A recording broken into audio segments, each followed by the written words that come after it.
প্রথমে আমি 1 litre liquid দুধ ঢাললাম পাত্রে। তার আগে আমি 2 মুঠ পোলাওর চাল ঘি দিয়ে মাখিয়ে রেখেছিলাম। এখন আমি দুধের ভিতরে দিয়ে দেব দুটি এলাচ, 2টি তেজপাতা আর কিছু কাজু কিশমিশ। আমার ভিডিওটা যদি আপনাদের ভালো লেগে থাকে আমাকে অবশ্যই সাবস্ক্রাইব, লাইক, কমেন্ট এবং শেয়ার করবেন। কাজু কিশমিশ দিয়ে আমি কিছুক্ষণ একটু নাড়াচাড়া করে নিলাম।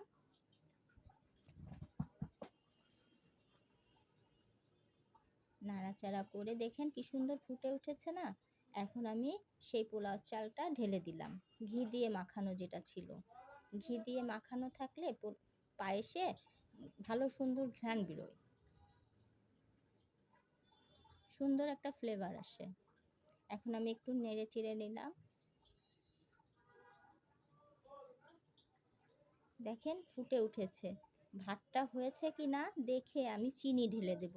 চিনি আগে দেওয়া যাবে না, কারণ ভাত না হলে চিনি দেওয়া যায় না। এখন আমি একটা ননস্টিকে অল্প কিছু কাজু কিশমিশ ভেজে রাখবো একটু সাজিয়ে দেওয়ার জন্য। এই যে কাজু কিশমিশ দিচ্ছি। এখন আমি একটু হালকা নেড়ে চেড়ে লাল লাল করে নিব।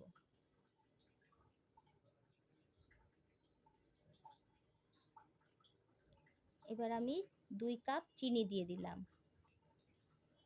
চিনি দিয়ে আমি আরেকটু ভালো করে নেড়ে চেড়ে নেব। ভালো করে একটু ফুটিয়ে নিতে হবে।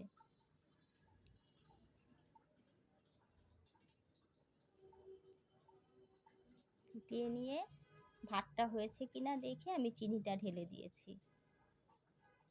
এখন হালকা একটু লবণ দিলাম যাতে একটু পায়েসের স্বাদটা আসে। এরপরে আমি কনডেন্স মিল্কের 1 কোটো কনডেন্স মিল্কের অর্ধেকের বেশিটুকু ঢেলে দিচ্ছি।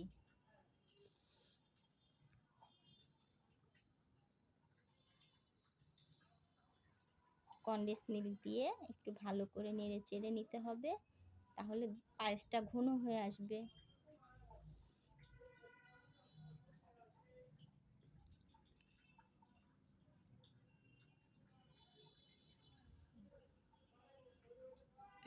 তারপরে কনডেন্স মিল্ক এই যে দেওয়া হয়ে গেছে। এখন আমি আরেকটু সময় নাড়াচাড়া করে পায়েসটা ক্ষীরের মতন একটু শুকিয়ে আসলে আমি ঢেলে নিচ্ছি।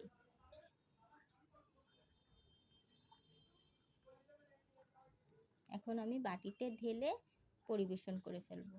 সুন্দর করে যে কাজু কিশমিশ ভেজে রেখেছিলাম সেটা দিয়ে সাজিয়ে দেব।